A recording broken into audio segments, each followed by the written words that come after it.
from closed guard. It'd be weird to do butterfly from the top. It's kind of like knee, what do you call it? Slice or knee cut. So what I'm going to do is I'm going to get an overhook. So I can go here and get an overhook here, pull this down, and get to here. Okay, so this is the overhook, and you want to have a good control of his gi. So that's what right here.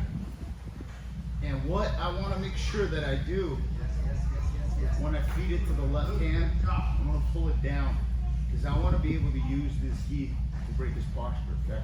So as I break his grip here, I overhook here, my hand goes in here and I pull this down, and then I roll my fist down. So I want to have this control here, okay? In order for me to get that left hook in, I can scoot away and I can get that left hook, right hook, and so forth, and I still have a good control of his arm, okay? I need to now remove this as his posting leg here, because he's like a table.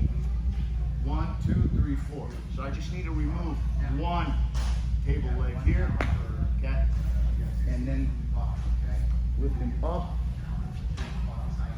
and get to the mount.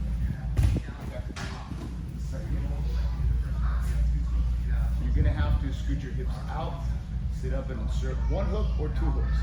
You can do it with both. 1, 2.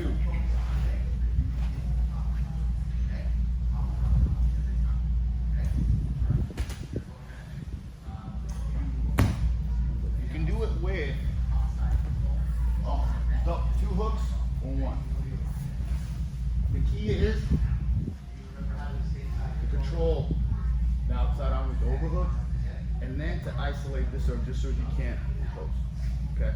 And you need that overhook because from there, you also have submissions if you don't want to go kind of into that hook flip and inserting the hook. So we're here, 1, 2, go up,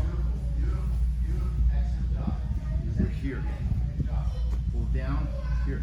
Because now what I have is, I have the inside position here. This is even before I get the actual hook in. Because from here, I can scoot my hip out and begin to apply submissions potentially from here. I begin to threaten chokes from here. And he begins to have to react somehow, okay? So you have all this position from overhook here, okay? If I go here, you can block. We're gonna work on that also, okay? And let's say I would go with this, I can grab his wrist here, okay? Put my knee in here. The triangles here with the arm in, you can pull it out. So there's a lot you can do with that overhook, because you're not isolating an arm. But for the hook flip, with the overhook, a lot of hooks.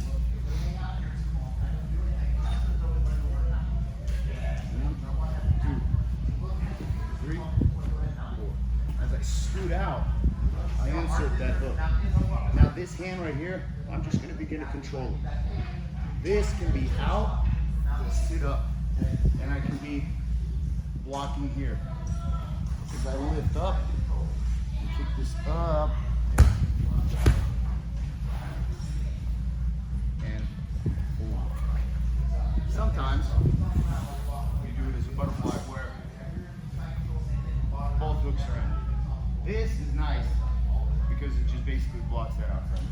So one more time.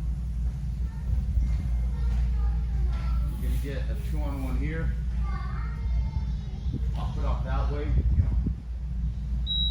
You tilt to the right so your left arm comes over. You don't have to do it like this.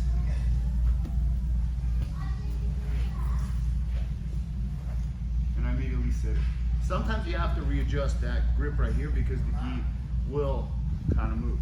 From here I can get here and I can begin to load him up.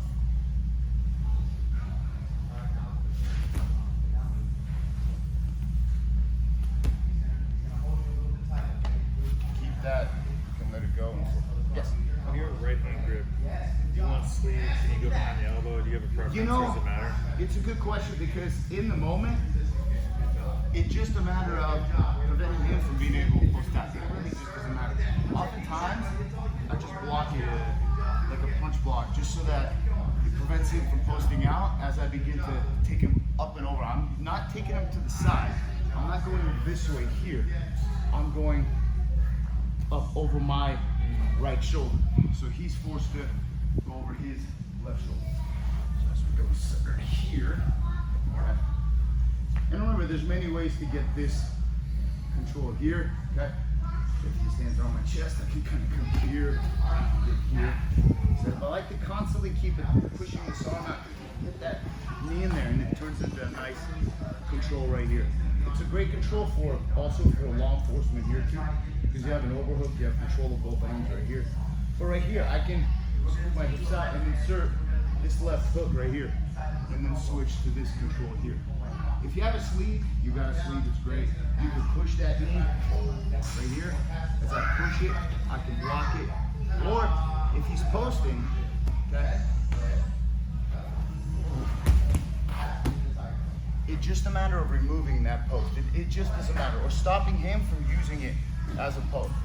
In the moment, oftentimes you gotta kind of improvise because there's no set way.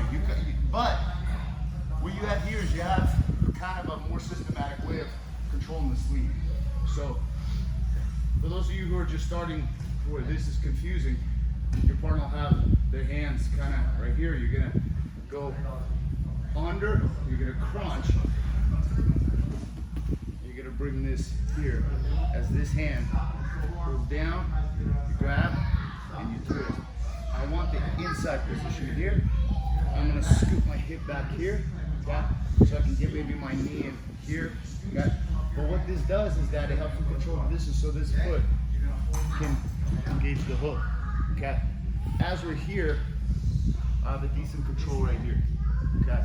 Now I can block it, I have another hook. But the thing is when you're here, and your foot goes from the hip, you can go to the knee and you can push and pull this elbow here, which is very effective. And you lift. You also have this right here as I'm going to block and lift him over as I pull and I fall on my shoulder. And I want to get this foot through here. And the other thing I just wanted to show you guys just to keep in mind is if you have two hooks as the butterfly, you need to do this. So lift that hook because this is going to be an obstacle for you.